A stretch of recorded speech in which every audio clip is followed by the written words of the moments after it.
मैं Kamlesh Maurya, assistant professor doctor के law college Ratlam से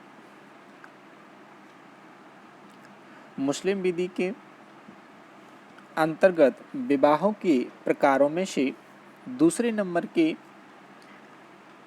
प्रकार वॉइड मैरिज शून्य विवाह के बारे में एक संक्षिप्त लेक्चर प्रस्तुत करने जा रहा हूं।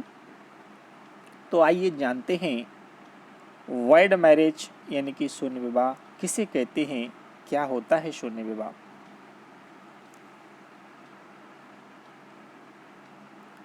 शून्य विवाह को बातिल विवाह भी कहते हैं।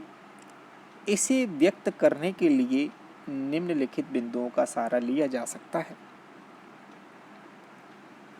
तो देख रहे हैं आप ये ब्लू कलर की हेडिंग्स में ए, बी, सी, डी, ई और एफ, ये 6 हेडिंग में मैंने वॉइड मैरिज को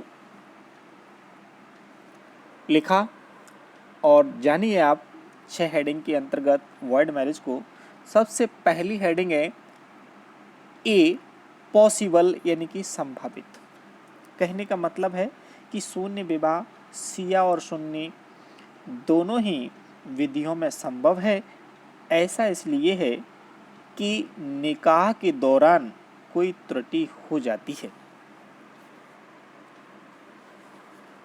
और दूसरे नंबर की हेडिंग है मीनिंग यानी कि तात्पर्य, यानी कि वॉइड मैरिज का क्या तात्पर्य है।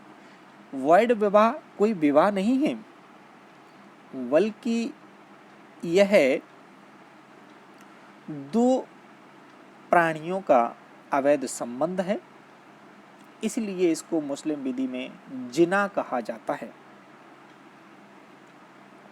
और तीसरे नंबर की हेडिंग जा रही है सी, यानी कि can not be made valid, यानी कि वैध सृजन नहीं।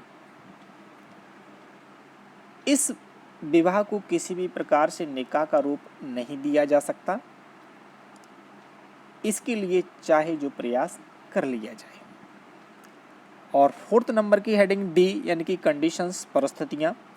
तो देख पा रहे हैं आप कि 1 से लेकर के 9 परिस्थितियां इसमें दी गई हैं। एक एक करके मैं आपको समझाता हूं। तो पहले नंबर की परिस्थिति है ब्लड रिलेशन, यानी कि रक्त संबंध। यदि रक्त संबंधी से विवाह कर लिया जाए तो वह विवाह सिया और सुन्नी दोनों ही विधियों में शून्य हो जाएगा। जैसे माता, दादी, नानी से विवाह वर्जित है, मना किया गया है। और यदि यह किया जाएगा तो रक्त संबंध में आने के कारण सिया और सुन्नी दोनों ही विधियों में शून्य हो जाएगा। इसी प्रकार पुत्री, पौत्री और प्रपौत्री से भी विवाह वर्जित है, मना किया गया है। और यदि ऐसा किया जाएगा तो वह सिया और सुन्नी दोनों ही विधियों में शून्य हो जाएगा। दूसरी हेडिंग आप देख रहे हैं इफिनिटी, निकट के संबंधी से विवाह। निकट के संबंधियों से विवाह करने पर भी वह विवाह सिया और सुन्नी दोनों ही विधियों में शून्य हो जाता है। जैसे अपनी तलाकशुदा सास या विधवा से विवाह वर्जित है तथा तलाकशुदा ससुर और विदुर से विवाह वर्जित है, मना किया गया है। और यदि किया जाएगा तो सिया और सुन्नी दोनों ही विधियों में शून्य हो जाएगा। तीसरे नंबर की हेडिंग आप देख रहे हैं फॉस्टरेज, यानी कि दात्रे संबंधी। दाई माँ या उसकी बेटी या बेटी की बेटी से विवाह वर्जित है, मना किया गया है। और यदि ऐसा विवाह किया जाएगा तो वह दोनों विधियों सिया और सुन्नी शून्य हो जाएगा। फोर्थ नंबर की हेडिंग आप देख रहे हैं पिलग्रिमेज, हज यात्रा। हज यात्रा के दौरान या हज परिसर में शिया मुस्लिम के द्वारा किया गया विवाह शून्य होता है, जबकि सुन्नी द्वारा किया गया विवाह अनियमित होता है। 5वें नंबर की हेडिंग आप देख रहे हैं इद्दत, इद्दत के दौरान शिया मुस्लिम द्वारा किया गया विवाह शून्य होता है। 6वें नंबर की हेडिंग देख रहे हैं आप, फिफ्थ मैरिज यानी कि 5वीं शादी। यदि किसी शिया मुस्लिम की 4 विवाह चल रहा है, मतलब ऑलरेडी पहले से उसकी 4 शादियां हैं और उसी दौरान वह अपनी 5वीं शादी कर लेता है यानी कि विवाह कर लेता है, तो वहाँ 5वां विवाह शून्य हो जाएगा। 7वें नंबर की हेडिंग में आप देख रहे हैं, marriage with non Muslim women, गैर मुस्लिम महिला से विवाह। तो इसको जानिए, यदि कोई शिया मुस्लिम किसी गैर मुस्लिम महिला से शादी कर लेता है तो वह शून्य हो जाएगी। जैसे कोई शिया मुस्लिम किसी हिंदू स्त्री से विवाह कर लेता है तो वह विवाह मुस्लिम विधि के अंतर्गत शून्य हो जाएगा। और नेक्स्ट हेडिंग आप देख रहे हैं 8वें नंबर की, मैरिज विथ मैरिड वुमेन यानी कि विवाहित स्त्री से विवाह। यदि किसी दूसरे की विवाहित पत्नी से कोई शिया मुस्लिम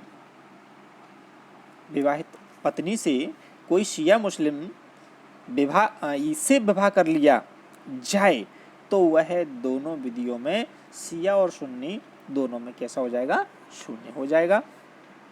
9 नंबर की हेडिंग देख रहे हैं आप, डाइवोर्स्ड वाइफ यानी कि तलाकशुदा पत्नी से जानिए आप, अपनी ही तलाकशुदा पत्नी से यदि पुनर्विवाह किया जाए और प्रक्रियात्मक औपचारिकताओं को पूरा न किया जाए तो वह विवाह शिया विधि में शून्य हो जाएगा, और यदि विधिक औपचारिकता को पूरा न किया गया जाए तो वह विवाह दोनों विधियों में शून्य हो जाएगा। 5th नंबर की हेडिंग आप देख रहे हैं, ई यानी कि रिजल्ट ऑफ वॉइड मैरिज, शून्य विवाह के परिणाम। शून्य विवाह के परिणामों को स्पष्ट करने के लिए निम्नलिखित बिंदुओं का सहारा लिया जा सकता है। तो इसमें 1 से 6 नंबर की हेडिंग, 1 से 6 तक की हेडिंग है। पहली है कोहैबिटेशन यानी कि शारीरिक संबंध। ये शून्य विवाह के परिणाम में बतलाने जा रहा हूँ। पहला परिणाम है कोहैबिटेशन यानी कि शारीरिक संबंध। शून्य विवाह में संभोग अवैध होता है, अर्थात इसकी मान्यता न तो समाज देता है और न ही कानून देता है। दूसरा परिणाम इद्दत। शून्य विवाह का दूसरा परिणाम यह है कि इसमें विवाह विच्छेद के पश्चात इद्दत की आवश्यकता नहीं होती, विवाह चाहे जैसे विच्छेदित हुआ हो। तीसरा परिणाम है डॉवर यानी कि मेहर। शून्य विवाह वाली पत्नी को मेहर का अधिकार प्राप्त नहीं होता है। 4th नंबर का परिणाम है मेंटेनेंस यानी कि भरण पोषण। शून्य विवाह वाली पत्नी को भरण पोषण का भी अधिकार नहीं होता है। और 5वां परिणाम है इशूज यानी कि संतति यानी कि बच्चे। शून्य विवाह वाली संतान अवैध यानी कि जारज होती हैं। और अंतिम 6वां परिणाम है शून्य विवाह का सक्सेशन यानी कि उत्तराधिकार। तो शून्य विवाह में पति पत्नी एक दूसरे के उत्तराधिकारी नहीं होते हैं। तो आज आपने मुझसे जाना शून्य विवाह क्या होता है मुस्लिम विधि के अंतर्गत। मेन 6 हेडिंग में आपने देखा, जाना। और लास्ट नंबर की हेडिंग है एफ यानी कि कंक्लूजन यानी कि निष्कर्ष। तो निष्कर्ष रूप में बस यही कह सकते हैं कि जो विवाह आपने शुरू से यहाँ तक पढ़ा तो आपने क्या जाना, क्या समझा, अपने पॉइंट, अपने बिंदु लिख सकते हैं, अपने विचार लिख सकते हैं। इसी के साथ में ये लेक्चर समाप्त हुआ। और अब नेक्स्ट वीडियो में, नेक्स्ट लेक्चर में मैं आपको बतलाऊंगा इरेगुलर मैरिज यानी कि फासिद विवाह क्या होता है।